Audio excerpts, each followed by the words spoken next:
ಆತ್ಮೀಯ ಶಿಕ್ಷಕ ಆಕಾಂಕ್ಷಿಗಳೇ, ಒಂದು ಬಿಗ್ ಬ್ರೇಕಿಂಗ್ ಅಪ್ಡೇಟ್ ತಮ್ಮೊಂದಿಗೆ ಶೇರ್ ಮಾಡ್ತಾ ಇದ್ದೀನಿ. ಶಿಕ್ಷಕರ ನೇಮಕಾತಿ 2026 P S T, G P T, H S T R ಅಭ್ಯರ್ಥಿಗಳಿಗೆ ಒಂದು ಬಿಗ್ ಬ್ರೇಕಿಂಗ್ ಗುಡ್ ನ್ಯೂಸ್ ಬರ್ತಾ ಇದೆ.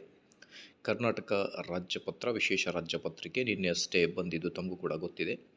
ಶಿಕ್ಷಕರ ನೇಮಕಾತಿ 2026 ಕುರಿತು ಒಂದು ಬಿಗ್ ಬ್ರೇಕಿಂಗ್ ಅಪ್ಡೇಟ್. ಅದರಲ್ಲೂ ಕೂಡ ಸಿಎಂಆರ್ ರೂಲ್ಸ್ನಲ್ಲಿ ಮಹತ್ವದ ಬದಲಾವಣೆಗಳು ಏನೆಲ್ಲ ಇದೆ ಅನ್ನೋದ್ರ ಬಗ್ಗೆ ಡೀಟೇಲ್ ಆಗಿ ನೋಡ್ತಾ ಬರೋಣ. ವಿಡಿಯೋನ ಕೊನೆವರೆಗೂ ವಾಚ್ ಮಾಡಿ. ಅದರ ಜೊತೆಗೆ ನೀವೇನಾದರೂ ನಮ್ಮ ಯೂಟ್ಯೂಬ್ ಚಾನಲನ್ನು ಫಸ್ಟ್ ಟೈಮ್ ನೋಡ್ತಾ ಇದ್ದರೆ ದಯವಿಟ್ಟು ವಿಡಿಯೋನ ಲೈಕ್ ಮಾಡಿ. ಅದರ ಜೊತೆಗೆ ನಮ್ಮ ಯೂಟ್ಯೂಬ್ ಚಾನಲನ್ನು ಸಬ್ಸ್ಕ್ರೈಬ್ ಮಾಡಿಕೊಳ್ಳಿ. ನೋಡಿ, ಮೊದಲಿಗೆ ಇದು ಒಂದು ಗೋಲ್ಡನ್ ಅಪಾರ್ಚುನಿಟಿ ಆಗಿರುತ್ತೆ ಎಲ್ಲ ಶಿಕ್ಷಕ ಆಕಾಂಕ್ಷಿಗಳಿಗೆ. 15ರಿಂದ 18 ವರ್ಷ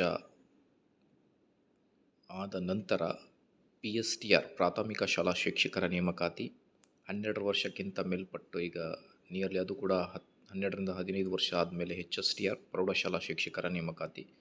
2015ರಲ್ಲಿ ಎಚ್ ಎಸ್ ಟಿ ಆರ್ ಕಾಲ್ ಆಗಿತ್ತು. ಸೊ ಅದಾದ ಮೇಲೆ ಜಿ ಪಿ ಟಿ 2022ರಲ್ಲಿ ಕಾಲ್ ಆಗಿದೆ. ನಿಯರ್ಲಿ 3 to 4 ಇಯರ್ಸ್ ಆದಮೇಲೆ ಮತ್ತೆ ಜಿ ಪಿ ಟಿ ಕೂಡ ಕಾಲ್ ಆಗ್ತಾ ಇದೆ. ಹಾಗಾಗಿ ಈಗ ಗೋಲ್ಡನ್ ಅಪಾರ್ಚುನಿಟಿ ಎದಕ್ಕೆ ಅಂತ ಹೇಳಿದರೆ, ಬರವಣಿಗೆ ಏನು ಇತ್ತು, ಬರವಣಿಗೆ ಇರುತ್ತೆ ಅನ್ನೋದ್ರ ಬಗ್ಗೆ ಅದರ ಕುರಿತು ಮೊದಲು ಸಿಎಂಆರ್ನಲ್ಲಿ ಕ್ಲಿಯರ್ ಮಾಡಿದ್ದಾರೆ. ಪೇಪರ್ 1 100 ಮಾರ್ಕ್ಸ್ MCQs, ಪೇಪರ್ 2 ನಿಮ್ಮ ಮೆಥಡ್ ಪೇಪರ್ ಆಗಿರುತ್ತೆ. ಪೇಪರ್ 3 ಇನ್ನೊಂದು ಪೇಪರ್ ಏನೇನಿರುತ್ತೆ ಜಿ ಪಿ ಟಿನಲ್ಲಿ ಅದು ಕೂಡ 100 ಮಾರ್ಕ್ಸ್ MCQ ಪೇಪರ್ ಆಗಿರುತ್ತೆ. No descriptive paper. ಅದರ ಜೊತೆಗೆ ಈಗಾಗಲೇ ಅದೇ ಹುದ್ದೆಯಲ್ಲಿರುವವರು ಅದೇ ಹುದ್ದೆಗೆ ಅರ್ಜಿ ಸಲ್ಲಿಸುವಂತಿಲ್ಲ. ನೋಡಿ, ಇದು ಬಹಳ ಇಂಪಾರ್ಟೆಂಟ್ ಆಗಿರುತ್ತೆ. ನೀವು ಜಿ ಪಿ ಟಿ ಆಗಿ ಈಗ ವರ್ಕ್ ಮಾಡ್ತಾಯಿದ್ರೆ ಮತ್ತೆ ನೀವು ಜಿ ಪಿ ಟಿಗೆ ಅಪ್ಲಿಕೇಶನ್ ಹಾಕೋಕ್ಕೆ ಎಲಿಜಿಬಲ್ ಇಲ್ಲ ಅನ್ನೋದ್ರ ಬಗ್ಗೆ ಒಂದು ಲೇಟೆಸ್ಟ್ ಅಪ್ಡೇಟ್.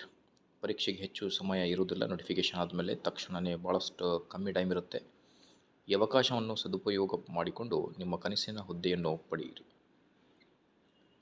ನೇಮಕಾತಿ ಪ್ರಾಧಿಕಾರ ಯಾರಿರುತ್ತಾರೆ? ಸಂಬಂಧಪಟ್ಟ ಜಿಲ್ಲೆಯ ಶಾಲಾ ಶಿಕ್ಷಣ ಇಲಾಖೆಯ ಉಪನಿರ್ದೇಶಕರು, ದಟ್ ಈಸ್ DDPI. ಅದಾದ ಮೇಲೆ ಈಗ ನಿಮಗೆ ಪದವೀಧರ ಪ್ರಾಥಮಿಕ ಶಾಲಾ ಶಿಕ್ಷಕರ ನೇಮಕಾತಿ ಆಗಲಿ, okay, H S T R ಆಗಲಿ, ಸಬ್ಜೆಕ್ಟ್ ವೈಸ್ ಡಿಗ್ರಿಯಲ್ಲಿ ಯಾವೆಲ್ಲ ಕಾಂಬಿನೇಷನ್ ಇರಬೇಕು ಅನ್ನೋದ್ರ ಬಗ್ಗೆ ಮಾಹಿತಿ. ಇದರ ನಡುವೆ ಈಗ BCom ಏನು ಓದಿದ್ದಾರೆ, BCom ಮಾಡಿರುವ ಶಿಕ್ಷಕ ಆಕಾಂಕ್ಷಿಗಳಿಗೆ ಒಂದು ಸುವರ್ಣ ಅವಕಾಶ ಅಂತಲೇ ಹೇಳ್ಬೋದು. ಅವರಿಗೂ ಕೂಡ ಈ ಒಂದು ನೇಮಕಾತಿಯಲ್ಲಿ ಸುವರ್ಣ ಅವಕಾಶವನ್ನು ನೀಡಿದ್ದಾರೆ BCom ಕ್ಯಾಂಡಿಡೇಟ್ಸ್ಗಳನ್ನು. ಸೊ ಅಂತೂ ಇಂತೂ ಇನ್ನು ಕೆಲವೇ ದಿನಗಳಲ್ಲಿ ನೋಟಿಫಿಕೇಷನ್ ಆಗುತ್ತೆ ವೀಕ್ಷಕರೇ. ನೋಟಿಫಿಕೇಷನ್ ಆದ ತಕ್ಷಣ ತಮ್ಮೊಂದಿಗೆ ಆ ಒಂದು ಲೇಟೆಸ್ಟ್ ಅಪ್ಡೇಟನ್ನು ಶೇರ್ ಮಾಡಲಾಗುವುದು. ಹಾಗಾಗಿ ದಯವಿಟ್ಟು ವಿಡಿಯೋನ ಲೈಕ್ ಮಾಡಿ, ನಮ್ಮ ಯೂಟ್ಯೂಬ್ ಚಾನಲನ್ನು ಸಬ್ಸ್ಕ್ರೈಬ್ ಮಾಡಿಕೊಳ್ಳಿ. Thank you friends.